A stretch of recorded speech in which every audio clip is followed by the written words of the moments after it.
much, everyone. Thanks so much for coming tonight. So I'm going to start off the talk with a slightly personal question. Now, you all know where babies come from, right? Yeah. So when a daddy human and a mommy human love each other very much, they do a special dance and they make a baby human. And this is something that humans have had a conscious understanding of for a really, really long time, probably even predating what we would consider to be modern humans. We've known the consequences of all the different things that we can do that ends up making a baby. But something we've only really been asking ourselves recently is, how do babies get there? In other words, what happens in between fucking and a baby? That is the science of developmental biology. And of course, I find it really interesting. I'm devoting my life to studying developmental biology. But it also happens to be one of the first true sciences that humans ever practiced. Now, that's not to say we didn't have a really deep understanding of the natural world before we became scientists, but it really wasn't until, at least documented in the Western world, that we got our friend Aristotle, who invented, according to our historical understanding, the scientific method in the sense of making direct observations under controlled conditions. And what science did he invent it on? Developmental biology. He was studying chicken eggs. So what he did was he took about 20 chicken eggs that had all been laid on the same day, and he put them to brood under different hens, keeping track of them. And then every day he took one out, cracked it open, and had a look. That's basic research. And what did he see? So on the first day, he cracked it open. It basically just looks like breakfast. But on the second day, oh dear, you start to see, if you can see it there, a red disc with some veins and a darker, denser red at the center. And then as time progresses, the veins become more distinct, as does the form in the middle. And then after a couple more days, it becomes clear that that form in the middle is the future chicken, and then it will just continue to grow until it's more chicken-shaped, and then it'll grow more and more until it's ready to hatch. Now, I'm just going to leave this up here for you guys while I keep talking. You're welcome. Aristotle had it totally right all the way back then, that the form of an embryo is something that takes shape gradually only after the formative fluids have come together. But weirdly, some people for a while believed that all embryos start out in their perfectly formed initial shape, and that form is just activated by the act of copulation, and it'll then grow without any essential changes taking place in between activation and when the embryo is done. However, that's a kind of a nonsense hypothesis, because what, are there like tiny preformed babies inside of tiny preformed babies inside of tiny preformed babies? It's like completely stupid.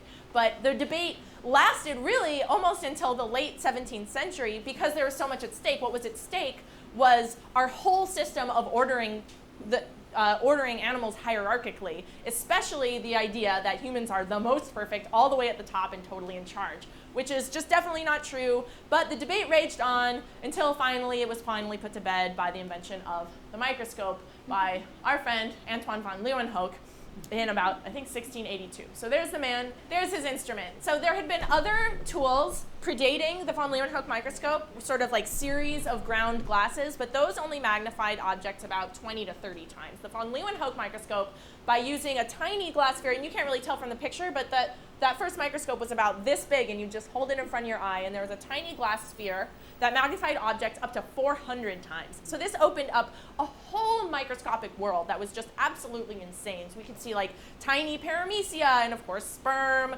and right away people wanted to look at embryos because they wanted to know, does it start off shaped like an animal or not? And the answer was naturally no, because all creatures arise from eggs. And so these are micrographs of, or I guess drawings from microscopy of some eggs, some embryos. And these original observations gave rise, along with some others of plants and stuff, I'm not going to go over that, gave rise to cell theory, which really put preformationism to bed. Every animal which springs from coition of male and female is developed from an ovum, and none from simple formative fluid. That was Ernst von Baer, awesome guy, 1827. And it was observations like these that gave rise to modern cell theory, which is one of my favorite theories out there.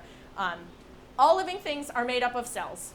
The cell is the basic functional unit of life, and all cells derive from pre-existing cells. If you ever find yourself talking to a creationist, God forbid, I find that this is a much better argument to use than trying to get into the details of evolution. Because, okay, here we are. Rewind your life backwards. You came from a single cell. Now rewind that movie backwards farther. That cell was the result of a division of another cell, which was in a body that can all be traced down to a single cell, and so on, backwards and backwards through time. So not only do we share a common ancestry with every living creature on the planet, we share a common cellular ancestry with everything. So once we had cell theory, kind of goodbye hierarchical ordering of all of God's creation, and hello, vast interconnected oneness of all living beings. And this was the first phylogeny that was ever drawn, which shows all the different kinds of animals that are all traceable back to one common ancestor. And the impact that this had on developmental biology was that all of a sudden, when we're looking at one embryo, we're effectively looking at all embryos. Things that we learn by observing, for example, marine invertebrates can be applied to our understanding of how we ourselves grow. So that now it's just like an invertebrate embryology bonanza, because those guys are really easy to find under the microscope. And the 19th century was all about characterizing what happens in between fertilization and the time that you have a recognizable embryo. So I'm going to show you some movies. Obviously, they don't date back to the 19th century, but these are the kinds of things that people would have been seeing. So Sarah, if you would be so kind as to get this one started. This is fertilization of two sea urchin ova. And you can see right there, there's one sperm, and bam, he got it. And what's happening is as soon as one sperm enters the egg, an outer membrane springs out. This was in real time, by the way. That's not time lapse. An outer membrane springs out that prevents any other sperm from entering the egg. And that turns out to be really important because you can only have contributions from one of each parent in order to get an embryo to develop properly. So then after fertilization, the cell starts dividing. And Sarah, if you could just hit play on each of these while I continue to talk about what we're seeing. These are time-lapse videos now. And I'm not going to talk too much over them because, are you guys able to see the resolution pretty well? Yeah. So these early stages are referred to as cleavage. Awesome. It's really hard to Google this kind of thing, as you might imagine. But cleavage refers to the phase of embryonic development up until the point where you have a whole bunch of cells surrounding a hollow cavity in the middle. And that's eventually going to happen for all of these. It's happened already in the sea squirt here. You can't see into the cavity, but this is just a hollow ball of cells. The jellyfish is well on its way. The sand dollar, you can see that starting to open up, and in the ribbon worm, that's going to open up too. So that by the end of cleavage, you have a structure called a blastula. The blastula is just a hollow ball of cells. And then after the blastula stage, something happens called gastrulation. Because you just have this hollow ball of cells, you don't have any structure to the embryo. And what you're looking at is all of the cells from the outside are going into the inside of the embryo. They're all ingressing and involuting into that hollow cavity. And then after that happens, we saw something called neurulation. I'll play it and then I'll start from the beginning again. So what we're looking at here is a gastrula, and you can see it's still perfectly round, and it's going to end up becoming a frog, which is basically a long tube, as we all are. But several things need to happen first. You need to close the tube, and you also need to elongate the body axis. And so we're looking from the top down at a gastrula, and the blastopore, which is the hole into the blastula, would be located right here. You can't really see it, it's not in focus. And that was the hole that you were just seeing in the other video. And then if you want to play the movie again, this is neurulation, at which point the tube is closing. So by the end of neurulation, the animal has totally set up what's forward, what's back, anterior, posterior, as well as the dorsal ventral axis. It knows left from right. It also knows outside from inside. So here's a cross section of a neurula stage embryo. And what you have here is that's the tube that just closed up. Here's the remains of the hollow center of the blastula. And among these layers, you have 3. So all the outside cells are ectoderm, and those are going to go on to become your skin, all of your nervous system, all the stuff that's on your outside. And then the middle layer, the mesoderm, is going to become your muscles, your blood cells, everything that's in the middle. And the inner part is going to become your gut and some of the cells of your lungs. And this is true not just for frogs, but for every creature on the planet. And that's really, again, what the 19th century was all about, was just finding this repeated pattern over and over again of cleavage, blastula, gastrulation, and eventually the whole axis being formed when you have a recognizable embryo. But what we didn't know was how the animal, or how the original cells knew what to become. As the cells are dividing, how do they know that they're going to be forward or back, or like to gastrulate at all? Like, they just don't know this, or we don't know how they knew that until we started looking for animals that had some kind of clue, some kind of asymmetry. And we found that in the embryo, actually just the oocyte of a sea squirt. So what you're looking at here is an oocyte of an ascidian, which is just a sea creature, but we can look at sea creatures and gain insights into all creatures because we're all related. And you can see that in this fertilized egg, there's some cytoplasm that has a different color that's in some places and not in others. And as cleavage continues, can you all see this? You end up with this particular color cytoplasm only in some blastomeres and not in others. And those are the blastomeres that are going to give rise to all of the dorsal posterior structures. You can kill these blastomeres with a hot needle. The rest of the embryo will develop fine, but it won't have a tail or a lot of other dorsal structures.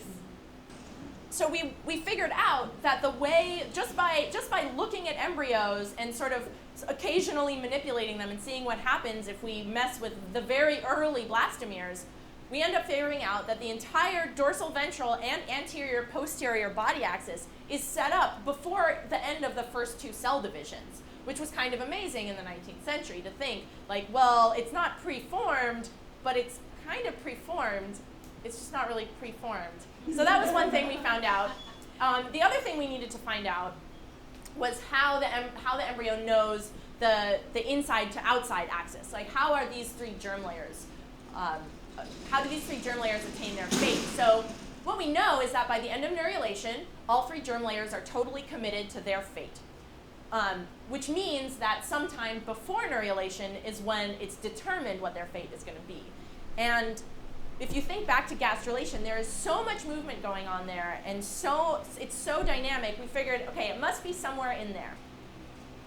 So the experiment that was done is we took 2 frog eggs, one with a light color and one with a dark color, and that was to be able to trace what structures each of the cells from the donor versus the cells of the host would give rise to. So we took that blastopore area where you saw all of those cells going in. We took that from a light embryo and transplanted it to the opposite side from the blastopore on a dark embryo. And we wanted to see, first of all, what structures would the light cells become, and what would the rest of the embryo do in response to having this transplant. And it turned out to be totally crazy. You got an entirely duplicated body axis. So here is the, I guess, native neural tube, ectoderm, mesoderm, endoderm, and here is the secondary body axis. And what's really interesting here, thanks Joseph, is that the cells of the secondary body axis derive both from the light-colored and from the dark-colored embryo, meaning that somehow this light thing isn't just like making its own second body axis, it's actually instructing the surrounding cells of what to do. So by the end of the 19th century, we had a very clear and correct understanding that development is the result of a series of inductive interactions starting even before fertilization. And here you're looking at a picture of a fully grown larva from one of these transplanted blastula experiments, where there are the light-colored cells that are going to induce all of the cells around them to become basically a whole second animal. But what we didn't know, we didn't have any idea how these inductions worked. Like, what were the cells telling each other? How were the induced cells responding? For that, we really had to turn to the science of genetics. Now, initially, it didn't seem clear how genetics and embryology could inform each other. Because whereas embryology is concerned with general processes that can be applied universally to all members of a species and hopefully even across species, genetics is really concerned with the transmission of particular traits that end up distinguishing adult individuals of a single species from one another. And that was difficult to resolve at first. So in 1900, we rediscovered the work of Gregor Mendel. And his most important contribution was that these adult traits are inherited as discrete packets of information. So that if you cross two pea plants, one of which only ever makes yellow seeds, the other one only ever makes green seeds, you're not going to get yellowish, greenish seeds in the progeny. You're going to get a very predictable assortment of yellow and green seeds every next generation. And we decided to call whatever factors are controlling the transmission of these traits genes. Although at the time, the gene was a totally abstract concept. We had no idea what it was or how it worked or how it transmitted these traits. So the task of early 20th century geneticists was to figure out what traits are genetically controlled and how do they work. And for that, we're going to turn to the work of Thomas Hunt Morgan, who started his fly group here in New York City in 1904 up at Columbia. And what they did was they just grew generations and generations of flies on garbage in milk bottles and kept an eye out for weird-looking ones. And when they found one that looked weird, they would cross it to a normal-looking one. And if the progeny that resulted faithfully transmitted the weird trait, they would consider themselves to have found a gene for that trait. And that's the way we talk about genetics to this day. We have genes for traits. But back then, we had no idea what a gene was. So they isolated about 80 different mutants. They had genes for eye color, they had genes for body color, and they had genes for like wing size. But they also had crazy genes, like ones that would result in a total duplication of a set of wings. One gene. And it's really these kinds of mutants that were able to reunite the sciences of genetics and embryology, because embryologists knew the developmental origin of wings, and they knew the inductive interactions that were required to make wings. They didn't know the mechanism of the inductive interactions, but they knew, like, oh, it's next to that tissue, so that tissue is important. And that's where developmental genetics really got going in the 20th century, because as we uncovered more and more mutations, it deepened our understanding of how inductive interactions are constantly at work in the developing embryo. And then also, as we were able to perform classical embryology experiments that replicated mutants that had been uncovered, it was also pushing us closer and closer towards an understanding of what a gene even is. However, this was never going to result in sort of a comprehensive theory of how genes control development until we really understood what a gene was. So I'm going to take you through the middle of the 20th century research that really established what genes are and how they work. So what we knew by 1940 was that genes are carried on chromosomes, and that chromosomes are made of DNA. And then the next thing we found out in 1943 is that genes make proteins. We had no idea the mechanism of this making, but we knew that one gene that we had isolated made one protein, meaning that single proteins were responsible for all of these different phenotypes that we observed. The next thing that was really important is that we found out in 1953, we figured out that DNA was a double helix, which suggested some possible mechanisms for how DNA might contribute to the making of proteins. Namely that it could be read as a template, and that was finally proven conclusively in 1958, not only that DNA self-replicates, but also that it can form a template to make RNA, which was essential for the central dogma. And I'm going to go over this pretty quickly. So we have DNA, and DNA can self-replicate, but DNA also acts as a template for messenger RNA, which then gets exported from the cytoplasm and is translated by ribosomes into protein. And it's the proteins that do all of the work in the cell. But that was kind of confusing when we figured that out, because every single cell has all the same chromosomes, which means they have all the same DNA, which means they must be making all the same proteins. So this was a real conundrum until 1966, with some really awesome French guys Jacques Monod and, Jacques Monod. Anyway, where we figured out that transcription can be environmentally controlled. So a cell can decide whether a gene is going to be on or off. Bam. There is our great overarching logic of how development works, which is that individual cells can take on different fates thanks to differential gene expression. And this confirmed observations that I've shown you already, meaning this special cytoplasm that only gets segregated into these blastomeres is able to assign the fate that they will become because it activates a subset of genes that aren't activated in the other blastomeres. And similarly, the dorsal lip of the blastopore is able to induce the surrounding tissues to express sets of genes that they wouldn't ordinarily express. And that's how you get morphogenesis. However, it still really wasn't clear which genes controlled which processes. So during the 70s and 80s, Christian Nusslein-Volhart and Eric Bischhaus in Germany sought to determine the genes that are responsible for patterning of the embryonic body axis, which is finished by neurulation. Remember, there's dorsal, ventral, all the structures anterior to posterior, and the inside to outside specification are all done and committed by the time neurulation is over. So they ended up looking at hundreds and hundreds of mutant early embryos, and this is just one that I'm showing you. So this is a wild type embryo. You can see it has anterior structure, posterior structure, very specialized dorsal and ventral structures, and also all of the future segments are clearly formed, and they're just about ready to start percolating appendages. However, in this mutant called Fushitarazu, which I won't quiz you on that later, everything in it is totally fine. Its anterior structure is fine, its posterior structure is perfect, dorsal structure is perfect, ventral structure is perfect. It's just missing every other segment. So we found a lot of really weird, crazy mutants like that. And we could only characterize them genetically. And it wasn't until 1977, when we were sequencing genes, that we were able to pinpoint the actual mutations in the DNA of the mutant responsible for the phenotypic variety that we observed. So here's a Sanger sequencing gel. I'd be happy to describe it to anybody who wants to ask, but there's not really time for it now. And here is what we call an electropherogram, which tells us sort of each base pair what it is along the way. And we're looking at one normal allele and one mutant allele.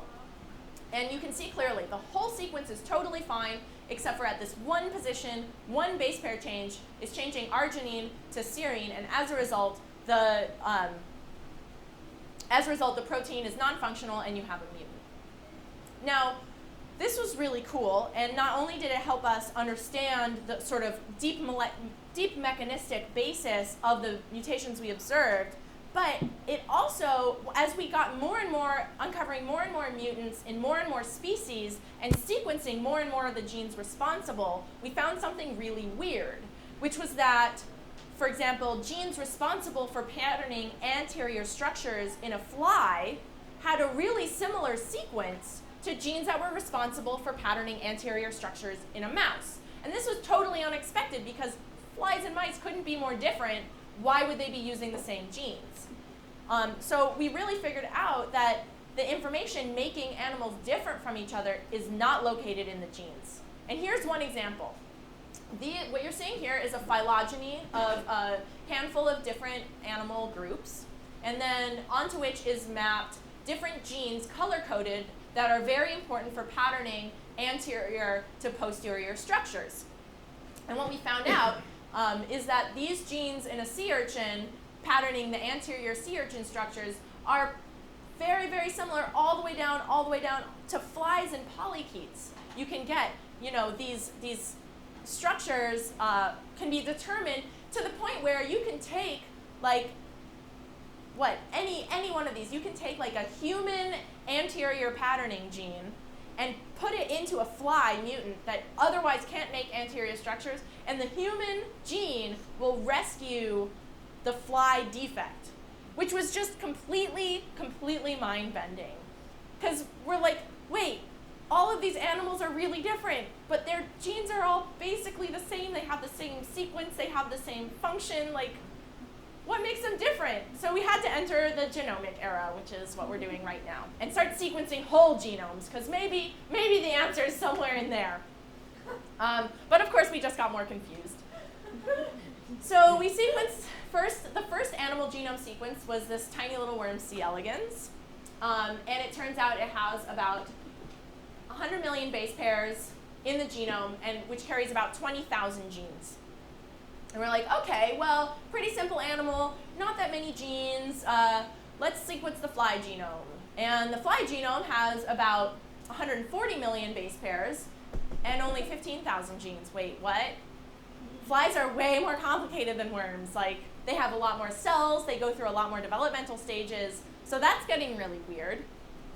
And then finally we sequence the human genome. Yeah, okay, so it's enormous. First of all, it's like, what is that, like 3 billion base pairs in the human genome, but we have the same number of genes as C. elegans. So gene number definitely doesn't explain why different species look different from each other. And in fact, this is something we really still don't know. We understand very well how particular gene products are responsible for particular developmental processes, but we have absolutely no idea how a genome encodes an organism. And that's really the state that we're at right now, trying to figure out, get more and more and more data to figure out how the genome works to like make any animal look the way it looks. So I'm going to give a quick example of this one signaling pathway. So let's say this was figured out maybe 30 years ago, Wnt pathway.